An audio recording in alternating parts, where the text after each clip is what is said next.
అన్న మీరు ముఖ్యమంత్రిగా అయిన తరువాత దాదాపు 2,55,000 పైచిలకు వాలంటీర్లు గుర్తించి మన రాష్ట్ర ప్రజలకు వారి ద్వారా మీరు అందిస్తున్నటువంటి సేవలు ప్రపంచానికే ఆదర్శమన్న.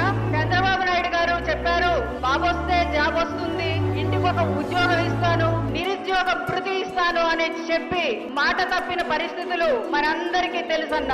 మీరు ఈ వాలంటీర్ వ్యవస్థ తీసుకొచ్చినప్పుడు వాళ్ళు మాట్లాడినటువంటి అవాకులు చవాకులు కూడా రాష్ట్రమంతా చూశారు. ఈ రోజు తెగిడిన నోటితోనే పొగడ్తలు కురిపించేటువంటి పరిస్థితికి వాలంటీర్